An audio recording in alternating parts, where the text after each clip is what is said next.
أعوذ بالله من الشيطان الرجيم بسم الله الرحمن الرحيم والصلاة والسلام على أشرف المرسلين محمد بن عبد الله وعلى آله وصحبه وسلم تسليما كثيرا. السلام عليكم ورحمة الله تعالى وبركاته. Louange à Allah subhanahu wa ta'ala, Seigneur de l'univers, et paix et bénédiction sur le prophète Mohammed sallallahu alayhi wa sallam.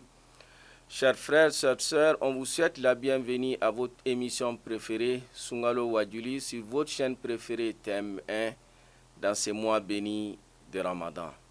Un mois de miséricorde, un mois d'adoration, un mois de purification.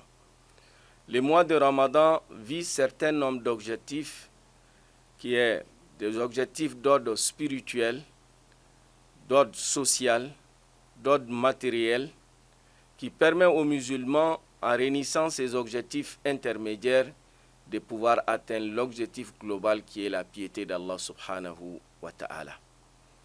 Parmi les moyens qui permettent aux musulmans d'atteindre l'objectif spirituel, il y a ce qu'on dit la prière en général et la prière surrogatoire en particulier. Durant le mois béni de Ramadan, le musulman doit s'efforcer afin d'être assidu à la prière obligatoire. Les 5 prières qu'Allah subhanahu wa ta'ala nous a prescrites, il nous a prescrit ces prières à des moments bien déterminés. Dans la journée, c'est à peu près 17 rakats. De la prière de Subh jusqu'à la prière d'Isha. Allah pouvait nous demander 17 rakats dans la journée. On peut le faire de façon cumulée ou de façon séparée.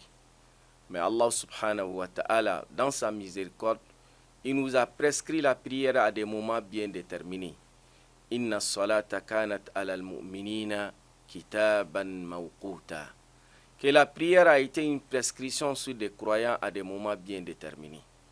Quand on s'élève, on fait la prière de Subh pour commencer la journée avec une bonne communication avec Allah subhanahu wa ta'ala et on récite le Coran à haute voix. Et après 6 heures jusqu'à 8 heures de temps, on revient pour la prière de Zuhur afin de renouveler notre engagement avec Allah subhanahu wa ta'ala et renouveler notre foi. Et entre la prière de Zuhur, ce qu'on dit Silifana, et la prière d'Asr, à peu près il y a 3 heures à 4 heures de temps. Aussi, c'est pour renouveler encore notre engagement. Et on revient à la prière de Maghrib et la prière d'Isha, qui font 17 rakats qui sont obligatoires sur chaque musulman à partir de l'âge de la puberté. Chers frères et sœurs, durant les mois bénis de Ramadan, il faut t'organiser, il faut t'efforcer en pouvoir s'acquitter de ces prières à leur heure, au moment exact de cette prière. Cela est extrêmement important.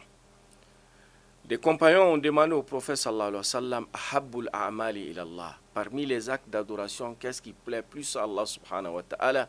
Il dit as-salatu fi waqtiha. Faire la prière à l'heure exacte de la prière.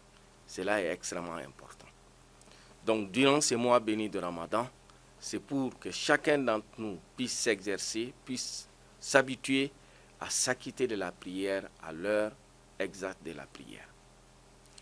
En dehors de cette prière obligatoire, le musulman doit faire l'effort dans la prière surrogatoire. On voit, durant ces mois bénis de Ramadan, il y a ce qu'on dit la prière de Tarawih, qui font 10 rakats pour certains, d'autres le font 20 rakats dans certains pays.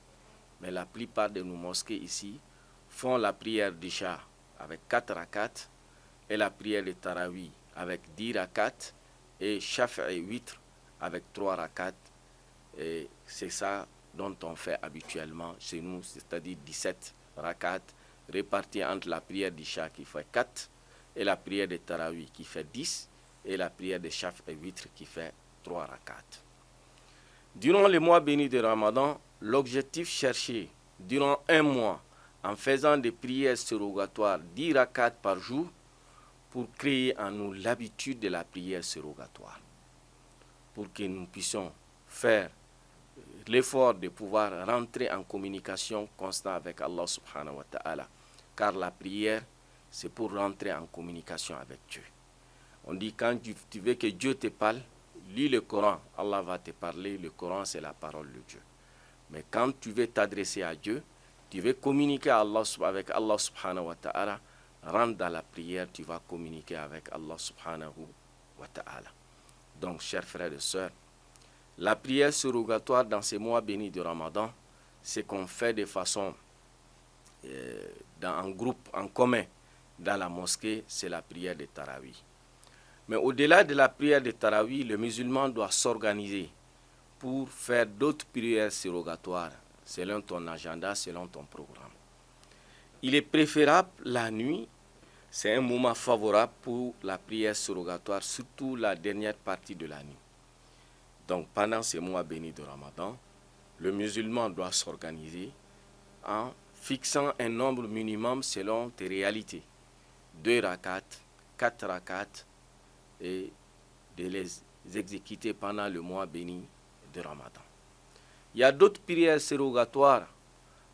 La prière de Duha, ce qu'on fait après la levée du soleil, c'est l'intervalle de la prière de Duha, c'est de la levée du soleil jusqu'à la prière de Zuhur. Cette prière surrogatoire, soit c'est 2 rakats ou 4 rakats. Le prophète sallallahu alayhi wa sallam nous a recommandé, il dit, ça permet aux musulmans d'avoir la lumière, d'être éclairés par Allah subhanahu wa ta'ala, que Dieu nous éclaire la voie. Donc, il faut t'organiser avant d'aller au travail à 7 heures ou une fois arrivé au travail avant le début du travail, tu fais 2 rakats en guise de la prière de Duha. Et certains essayent de compliquer cette prière en disant que quand tu commences la prière de Duha, que tu ne peux jamais arrêter. Quand tu arrêtes, que tu auras des malheurs. Non, c'est une prière surrogatoire. Le jour où tu es libre, tu le fais. Et si tu as des empêchements, Allah subhanahu wa ta'ala, sa miséricorde est grande. Il demande, les anges vont lui consulter. Qu'est-ce qu'il faut mettre? Il va dire, mettez dans le registre de mon serviteur ce qui accomplissait comme d'habitude. Qu'Allah nous facilite cela. En dehors de la prière de Duha, il y a d'autres prières surrogatoires, notamment la prière de besoin, Salatul Hajja. Quand tu veux sortir pour une activité, pour mener quelque chose, pour aller voir X ou Y, ou aller suivre tes dossiers quelque part, le prophète dit sallallahu alayhi wa sallam, fais l'ablution et fais 2 rakats, demande à Dieu, voilà Dieu, je vais aller faire cette démarche, je vais aller faire telle ou telle chose, je te demande de me les faciliter.